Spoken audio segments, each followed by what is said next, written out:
Angie Agnoni. What's up? Welcome to Zero Dow Podcast. Thank you. Super to be here. Yeah, this is going to be a good one. We got a treat for everyone, right? Including myself. You're going to give me a reading? Yep. Yep. So I work as an astrologer, and yeah, it is for everyone because astrology is here. It's what's above us and in us, so it is for everyone. Wow. So talk about that. What does that mean? It's above us, it's within us. It's a universal. So astrology, how I like to describe it, is an art and it's a science. So it's a science to watch the planetary bodies and where they are in the sky, all our planets and their location and their locale in the sky. And then it's an art through the interpretation. So it's looking at those planetary bodies and witnessing where they are in the sky, and then witnessing their effect as they move through their orbit around the sun, how their effects affect behaviors here on Earth, events here on Earth. And the whole zodiac from Aries all the way to Pisces is within the human body. So Aries rules the head of the body all the way down to Pisces to the feet. So even in terms of health, our ancients used astrology as medicine. Wow. So you're saying based off of the sky, we are pre-programmed to have certain experiences? Yeah, I mean, certain experiences, how the energy lines up, but it's a way for a person to understand things about themselves, what their motivations are, what their talents are, what their weaknesses are, and just behaviors of a person, how that comes out. So I can watch a person and sometimes locate, okay, I can see their Mars and Scorpio working, and when I say Mars and Scorpio, what I'm saying is the planet Mars in the sky was in the location where Scorpio occupies in the constellations When they were born. when they were born. When you So take we're your pre-programmed. yeah. Yeah, we're pre-programmed. So when you take your first breath, there's a snapshot of the sky, and it's a code to decipher, and it can be attributed. It has evolved. I mean, this is an ancient study that has been studied for generations upon generations, and now it's evolving into understanding more about where did it come from, and the term of simulation coming in, I think, is where we're headed to understand astrology, where it's going. Yeah. And I mean, the benefit for someone to get a reading is huge, right? Because of the things that you just said. Well, a lot of people don't know themselves. They don't understand themselves. We're all learning who we are and what we're all about. Right. So astrology can give a person a foundation, a construct to understanding more of their own gifts and their own path. A lot of times people emulate other people that they see trying to behave more like they are. For sure. But we all have our Especially now path. more than ever, right? Yes. Social media. Yep. Yeah, so you could be emulating this one path and it's totally not you. It's not aligned with you. You should be more like this. And someone like you can come in and give them that reading, and then it's up to them, right? Right. And a lot of times it's things that people already know about themselves. Like they kind of have it in their mind, but I give them more of a of a confirmation of sometimes the things that they already feel about themselves. Sometimes it's completely new information, but a lot of times it's something that they're feeling, and I can work and validate that. Yeah. And when we get closer to like that feeling, then that's more of the path that you should be walking on when you get those feelings, right? So you can help bring those feelings out in someone, and then that could be enough to inspire them. Right. Absolutely. I see it a lot. Yeah, that's awesome. So then there's one-on-one readings. We're going to do that. You're going to show me my chart, my reading, all that stuff. We're going to talk about that. And then we're going to do a collective reading. So how does that work? Is that very similar, but we're also just operating as a collective in a certain way based off of the stars and the planets? Well, thinking about that, so there's what's considered personal planets. Your personal planets are planets that are close to the Earth and close to the Sun, the Moon, Venus, Mercury, Mars. And then you have more generational planets that are more of a collective energy, and that starts way far out, Pluto, inward through, Jupiter. Is Pluto still a planet? Well, Pluto's been downgraded to this dwarf planet now, but in astrology, we still consider Pluto a planet, and it packs a powerful punch. Yeah, and nothing's changed, right? Just because we decided Right. to label it a different way, it's Yeah. still out there, Yeah. and it has a specific kind of energy right now. that's happening? Yes. What, So and that's what? Pluto's a big player. So if you think back into our ancient mythology, and Pluto was the Roman god of the Greek Hades, and Pluto represented the underworld. And Pluto is a planet that's way far out from the sun and takes 248 years to make its orbit around the sun. So it moves very slow. And so Pluto has been in the sign of Capricorn in that area of the sky since 2008. And last month, Pluto moved into the sign of Aquarius. So Pluto has not been in Aquarius since the 1700s. Whoa. And in 2008, I mean, we immediately kind of saw, you have to consider what Pluto is about. Pluto will overhaul things. It's the underworld. It brings And that's what things. happened in 2008, right? The Yeah, market yeah, crashed. exactly. And it was in the sign of Capricorn, which rules over big business, enterprises, Wow. those establishments. So ever since 2018, there's been or excuse me, 2008, there's been an overhaul to a lot of that. Now Pluto has moved into To Aquarius, which is Aquarius. it's a water sign, or excuse me, it's an air sign, Uh-huh. but it's the water bearer. So a lot of times people think it's a water sign, but it's an air sign. So it rules over things that are attributed to information, the collectiveness. There's a paradox there. I named my business Paradox Astrology because of this ingress of Pluto into Aquarius and what that's going to bring about. So it's going to bring about the telepathy, say that word again that you said earlier. I'm sorry. Which one? Um, the simulation, Oh, simulation. Yeah, yeah. understanding the simulation. That we're all just connected, right? I mean, we're experiencing now in this global, like, synchronization with things, right? AI, like everything is getting Yeah, connected, yeah. and we're supposed to, because of it switching into Aquarius, right? And how long does it stay in Aquarius for? So 2044. So 2044. So the next 20 years is going to be this like boom of something. Boom of invention, innovation, astrology too, because astrology is a code for a person to decipher, and Aquarius kind of likes to interpret that kind of code, and so it's a science and it's an art, and it has been long misunderstood, but I think it's more about its value in the world is going to come up to the surface more. So Aquarius, the information, like this is the time, the next 20 years, that something's going to happen, and astrology's coming in to help people maybe guide them on the path that they're supposed to be, because we're supposed to be like evolving, right? Yeah, and that's our purpose here. You know, our purpose is to balance out our karmas. Astrology can help you understand your karma and what it is that your mission here is on Earth. I think in 2025, there's going to be a lot of change because of a lot of our outer planets. Those big generational planets are moving out of signs that, so there's, well, four elements, first of all, that we need on this planet to survive: air, earth, fire, and water. Okay. We as humans, we need all of those. Right. So certain signs are air signs, fire signs, water signs, and earth signs. And so the generational planets, the big outer planets, have been in water and earth signs. And in 2025, we have some of those big planets moving now into air and fire. So water and earth are somewhat content. Those elements are content. Water and earth together form just a sense of kind of stability and Mm-hmm. wanting to feel secure. Yeah. Now they're going to move into air and fire, which is a lot more speed. It's a lot more action. It's a lot more aggression. It's a lot more innovation moving forward.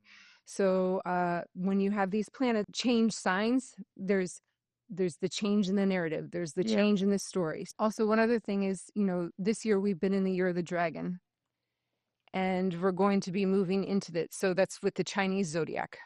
Okay. Is the year of the dragon, and So how's that different between ours and theirs, or it's kind of the same? well, the Chinese zodiac runs on a 12-year, or it's every 12 years.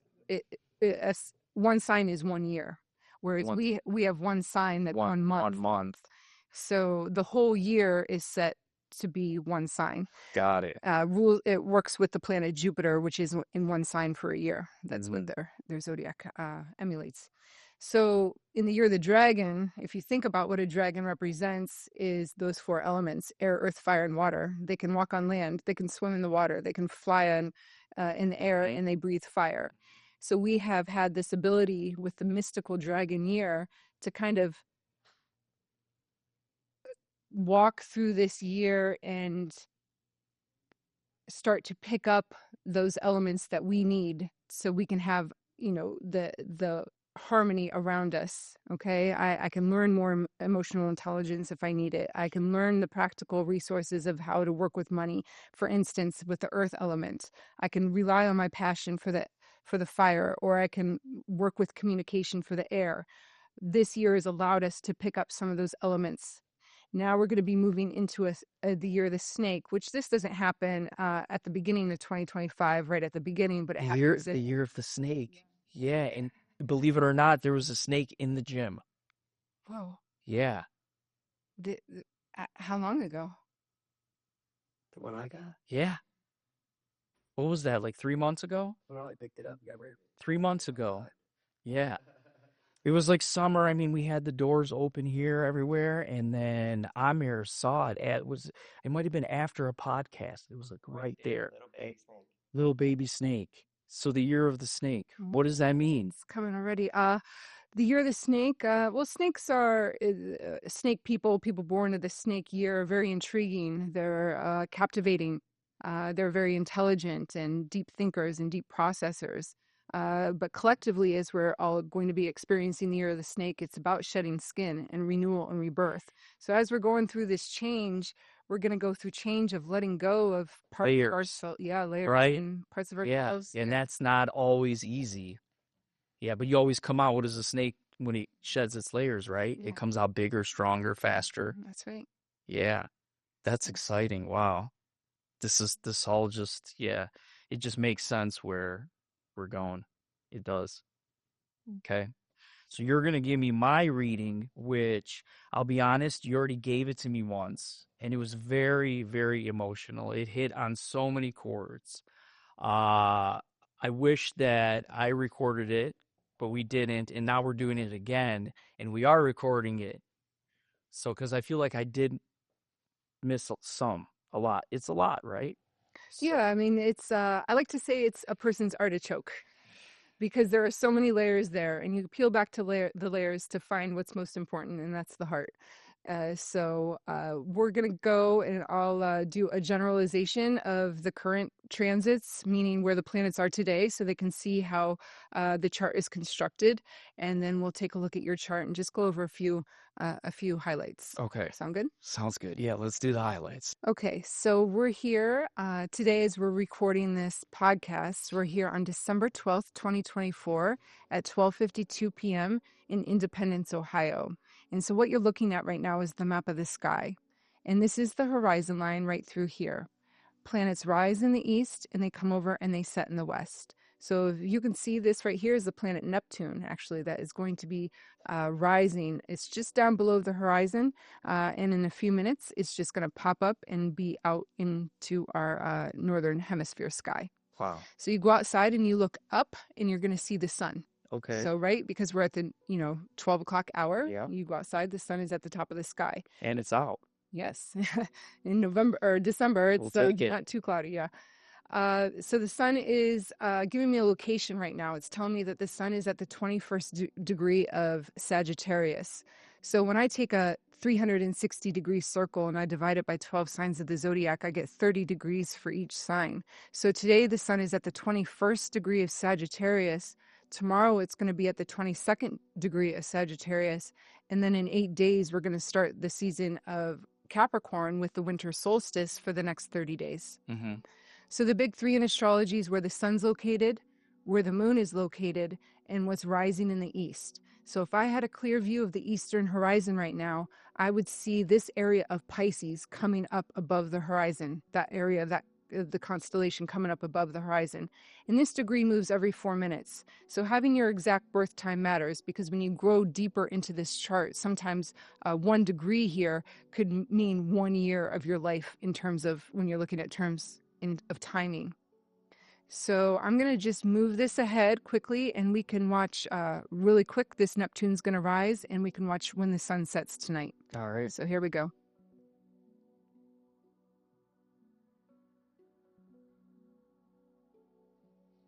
There goes Mercury below the horizon. And there the sun sets tonight about 4:56 p.m. Mm-hmm.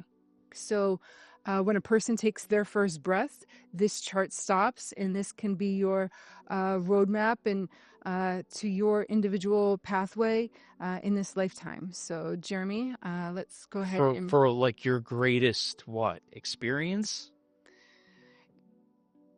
Like yeah, what I mean, it's just like if you're going to travel to a different country, would you rather just be thrown out there without a guide, or do you need a guide? You need a Yeah, guide. So you're that makes thrown sense. into the world. So you're thrown into the jungle, and this is like your ammunition, your guide, everything that shows you the path that you should walk to get to the top of the mountain. Yeah, yes. And like I said, Or you could struggle with the anacondas and the snakes, and which also we all do anyways. and also how to relate to other people, because this is a synergy, and you have synergies that are harmonious or challenging. So, it can help a person understand another person's behavior and why they do things the way they do, and not to expect something out of somebody that they don't really have a natural knack at anyway. Yeah. All right. So let's get your chart up here. All right. So, Jeremy. That looks wild. Why is it all like on one side? Well, really, yeah, you have a cluster here in the seventh What's house. going on there? Well, there's a lot of action there. So the pie pieces here, these are called houses, and they're numbered 1 through 12, and these represent areas of your life or of the sky. And so you have a lot of action here in the 7th house, which is the house that pertains to being Libran. So it deals with partnerships and other people. So you're born here March 22nd, 1979, which was a Thursday in the Ukraine. So I start the chart with this rising sign or this ascendant, what was coming up above the horizon. And so you're a Virgo rising with the sun in Aries and a moon in Capricorn. So I say the rising sign is how a person walks into a room or walks into a party. So how does a Virgo show up to a party? Well, a Virgo is going to show up to a party wanting to lend a hand of service, wanting to be useful and productive, walking into the party and realizing, well, this party is a little bit out of order. I can make things run more efficiently in this room if need be. Looking at the fine details in life, looking at life and wanting to have a sense of structure around you.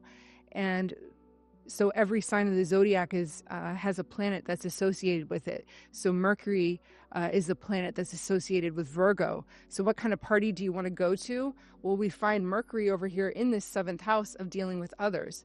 So if I'm going to have a role at the party, put me in charge of PR, put me in charge of membership and personal relations. So Mercury is a communication planet. If you think of, here locally to Northeast Ohio, we have Goodyear Tire, and Goodyear Tire had their logo as the winged messenger foot, the mercurial foot. So it rules over communication, commerce, even in they carried the healing caduceus, and Virgo is related to health. So it kind of fits for you being a gym owner and working with people on an individual level, because it's in the 7th house, you and another person. So the Mercury is in the sign of Aries. Aries is the first sign of the zodiac and is the trailblazer. It's the sign that is the pioneer. It's assertive, and it's retrograde in its motion. So that's another layer of astrology, is the way that the planets move in their own cycles. So even on mainstream media nowadays, you hear little driplets of astrology coming through. And one thing that they talk about is Mercury retrograde. And what that means is, from our perspective on Earth, the way that the planet's speed is, it looks like it's moving backward from our perspective. Okay. And when a planet, and so we move it backward through the zodiac, but planets always go in the same direction around the sun. They never move backward, but from our perspective, it looks like it is. And so all the planets can move retrograde, but Mercury is the most common. And when Mercury goes retrograde, the energy of the planet is withheld. So there often tends to be disruptions. We're in a Mercury retrograde now. So there's, it could be flights get canceled, or things, we have to reschedule podcasts because of snowstorms, which happened to us during Mercury retrograde. And so things on communication tend to go a little haywire. And it's a good time to think and reevaluate and not start anything new, but clean up projects from the past. And you were born during that time period. So when Mercury does go retrograde, and all of us are kind of, dreading the effects that it has, it almost kind of allows you to go with the flow with it, because you feel you were born during a Mercury retrograde. So I'm used to it. Yeah, you're used to it. Exactly. So sometimes being born during a Mercury retrograde, sometimes the things that you may think in your mind and what you think about, when you say them, it doesn't come out the same way. So you might have to sometimes make the extra effort to write things down before you have that important talk, and get your ideas out. Yeah. Journaling would be great as well. So Mercury's in the 7th house. I'm here to communicate with others. And your sun here. The sun is how we shine. We know that most people know what sun sign they are. What's your sign? But they don't know all the other planets. But the sign that the sun is in is the reason why you're here, and your vitality and how you are here to, I guess, like I said, shine. So in an Aries way. Aries is a masculine sign. It's the first sign of the zodiac. Like I said, it's that pioneer. So your help as a life coach, as a person who's here to coach other people, you're able to kind of carry that torch for them. People who may not know which way to go, it's like, okay, I can listen to your problem, Mercury, and I can give you a solution as to which direction you need to lead your life. And so Aries is ruled by the planet Mars, and you have Mars here in the 7th house as well. And it's in the sign of Pisces, where Aries is the first sign of the zodiac, coming out in the warrior spirit.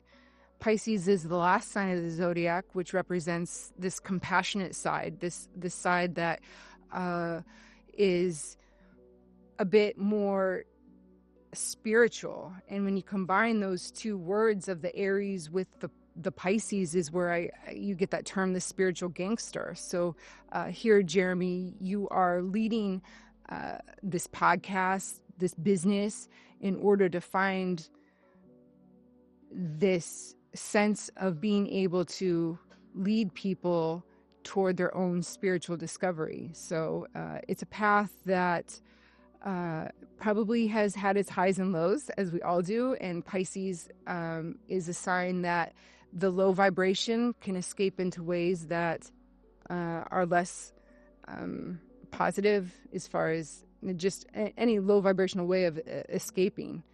And oh yeah, I had a lot of those. Yeah, and the higher vibration is walking more the spiritual path.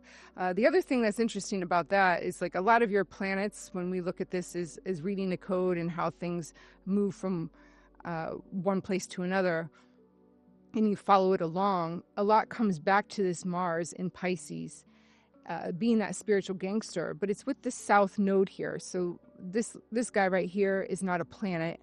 It's a point in the sky where the Earth's ecliptic connects with the orbit of the moon, and that creates a destiny line. It's an energy that we come in with. So if you are one to believe in past lives, this isn't your first go around being some sort of spiritual guru, some sort of spiritual warrior. You've done it before. It should feel familiar. So it's a path you've probably already walked and feels familiar to you. Yeah, wow. For sure. Something feels familiar. And we can also look up at the top of the sky. So the top of the sky is where we find a person's career calling, what they're here to do in the world. And you have Gemini at the top of the sky. And Gemini is a dualistic sign, meaning I don't just do one thing, but I do many as far as a career. And it's a communicator. Again, so you have another inclination that I'm here to spread a message. I'm here to get a point across. I'm here to host a podcast. Yeah, it's all making sense. Wow. So, Wow, the chart. how about we put up today's transits, Okay, let's where the do it. planets are now. All right. That looks more spread out. Yes. So right here, in the inner wheel is your natal chart. That's the chart you were born with. That's the chart you're always going to have. The wheel on the outside are where the planets are now. So looking right up here at the top of the sky, we see that planet Jupiter that we already mentioned before about the Chinese zodiac moving in one sign per 1 year. Mm-hmm. Well, Jupiter's the biggest planet in our solar system, and its energy brings about abundance, good luck, fortune. It expands things. So for the next year, Jupiter is transiting your 10th house here in the sign of Gemini, bringing and bestowing rapid growth and expansion to the area dealing with your career. And so, I mean, we just saw that as you opening another gym. Yeah. 2025 is going to be a big year. Yeah. So you have. So it makes sense. Yeah. Wow. So you have another year of. Buckle up, Matt. Yeah, another year of good luck and abundance, expanding your ability to career growth. All right, I'll take it. Grateful for that. Yes. And how about we can look here? So Saturn is one of our heavy planets, and it takes 28.5 years to transit around the sun.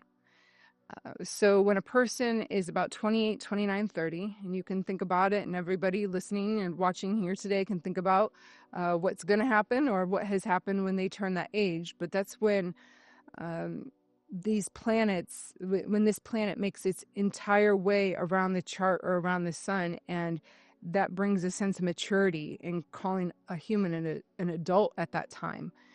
And it brings lessons. So think back what was happening around that time. It probably brought about extra responsibility or just a major life upheaval sometimes as well. But a lot of growth happens.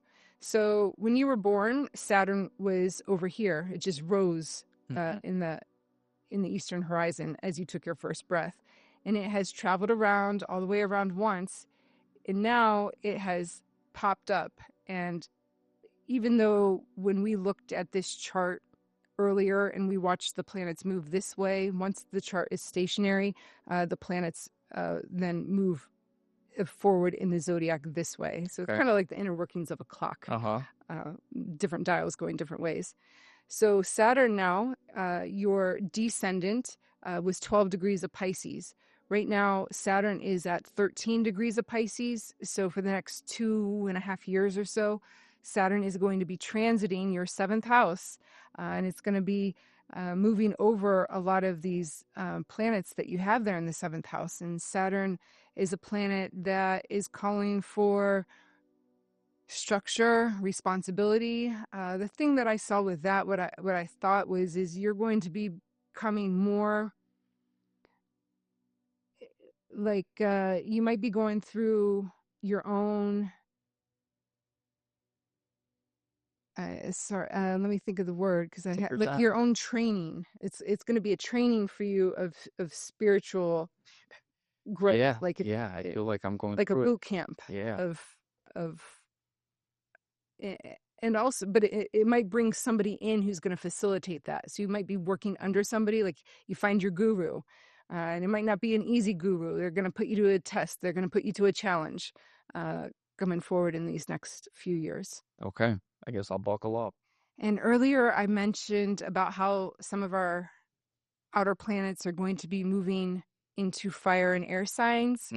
Well, here is the planet Neptune. So Neptune was the Roman equivalent to the Greek Poseidon, rules over the oceans and the sea. Its energy to us creates illusion and a delusion, and creates a form of mysticism. So Neptune has been in the sign of Pisces since 2013, and this year is going to be moving into the sign of Aries. So your sun is at 1 degree of Aries. So you're born just right at the spring equinox. Mm-hmm. You were born the first days of the Aries time period. So that really makes you one that's kind of connected to the collective of the earth, because it's on a cardinal, what's called a cardinal axis sign, meaning it's a potent placement for the sun, to want to be that strong leader, to be a bit. And here I'm kind of getting the imagery in my mind of, once this Neptune closes out the sign of Pisces and moves into Aries, and is going to what's called conjoin the sun. When Neptune comes to 1 degree and it's aligned with your sun, this is the first time and the only time that this is going to happen in your lifetime. And I get the image in my mind of a lighthouse, because it's the god of the sea, but yet it's that fire spark of an Aries. So being able to be that for people, as people next year, so much change is going to be coming through, and it's going to be a whirlwind. If people are floundering out in this abyss, in this fog of the sea, and need to find a safe harbor, your spiritual growth and the work that you've done can be that for a person, like Wow. a lighthouse. But the sun is your physical body as well, so you're going to have to take good care of what you're putting in and on your body. You might come up with a little bit, maybe more allergies or things that you could tolerate in the past. It's like, I have to phase that out. It no longer suits me anymore. Hmm. So watching that, and just not making sure that you're very grounded as we move into a lot of air and fire, that you stick with I wonder if that's earth. why, like, I was switching back to eating meat, getting, switched back and had that. Yeah, because you might be preparing already. You might be, it's wanting to kind of walk a little bit lighter of a path as well. So you might be letting go of a lot, Mm-hmm. and that could be one thing. Okay. Yeah. One other thing I'm going to point out about your chart is the moon. All right. So the sun is a big player, the ascendant's a big player, and the moon is also a big player. The moon represents emotion, and where a moon is placed is how you deal with things emotionally. So like I said, a lot of people know their sun sign, but if I ask, well, where's your moon, a lot of people don't know. And it's a great thing for a person to know, because it can help them understand how they're going to deal with things emotionally. Okay. Your moon is in the sign of Capricorn, which is a sign that likes to be practical about emotions, likes to maybe think things through thoroughly, maybe has a little bit of emotional guard up at times. And when your sun is in Aries and your moon is in Capricorn, you were born during a third quarter moon phase, where the moon is closing out, but it also brings about this competitive nature, this nature of being an authority figure, and having a say so, with that combination. So Wow. lots to discover, lots to read about astrology. There's so many books that you can find to read about your own chart, and discover each of these placements and what they mean and how it all works and how it all fits. That's amazing. Yes. Thank you for that reading. Sure. Like I said, yep, it's just a quick overview of what's possible in a way, but there's many layers to this, many layers. Yeah. So, I probably should have asked you this question before, but what got you into this, doing this? I needed to make sense of a relationship breakup. During my Saturn return, I got divorced, and I wanted to understand what was happening and wanting to understand the compatibilities. And once I called up a local astrologer, Julian Lewis, who's here in Northeast Ohio, and I scheduled a reading with her. And from there, she was speaking at Lake County Astrological Association on the east side of Cleveland. And I went to one of their organizational meetings and just met a community of like minds who helped me understand my own chart. And from there, it was just, I went down a rabbit hole of needing to understand it for myself. So that was around 2009, 2010. I enrolled in the International Academy of Astrology, which is an online school, but the headquarters were in Westlake. So on the east side and west side of Hmm. Cleveland, I had such valuable communities to help me learn. Wow. But it all comes back to human relations and wanting to understand uh, the compatibilities and what makes another person tick. Yeah.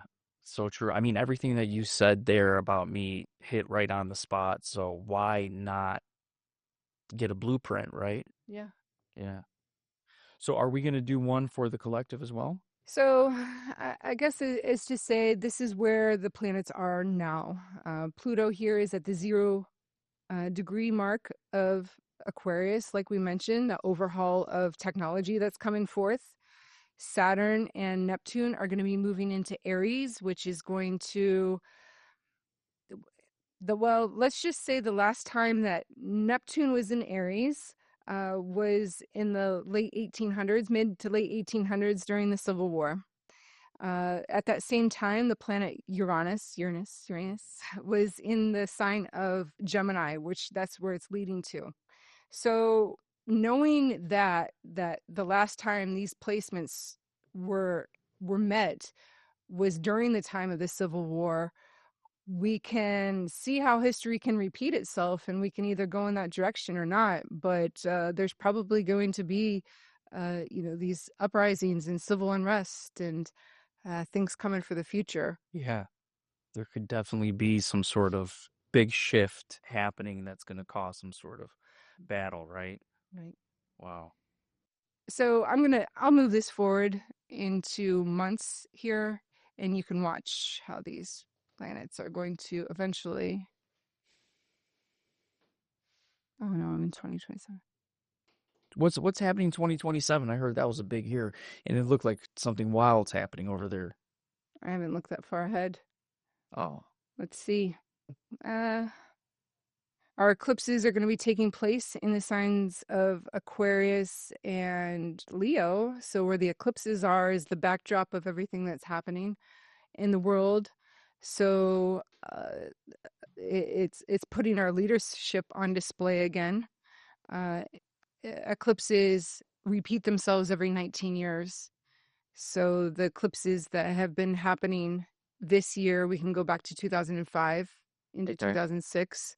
And if you can make correlations of what was happening in your life at that time, you Mm-hmm. may see themes being repeated. And so when the eclipses happen, they're great beacons of change. So we just had that huge, powerful eclipse that Yeah. happened on April 8th, and it was visible here Yeah. through the It was awesome. through It's awesome. the So that was a big border. change, right? Something big happened or is happening or has been planted here on Earth. Yeah, it's interesting because that happened in a fire sign, in the sign of Aries, Okay. and it was a spark of a new beginning. So just when the eclipse takes place, that doesn't mean that right then something, we may have felt it during that time period. The spring may have been intense for a lot of people, but it continues to unravel and unfold. Yeah, the energy's still here, right? Right, it's It still here, and right now we went through the Leo season in end of July into August, and that would have made a harmonious aspect to that time period of the spring in Aries. So so it harmonized what happened. yeah, so you Okay. can go back to maybe look what opportunities were brought about during end of July into August. And now we're in the Sagittarius season today as we record this, and it's fire again, our last chance of this fire sign from what was planted back in the spring. So To paying plant it attention, one more time for 2025. yeah, to maybe see what some of the effects that eclipse brought out.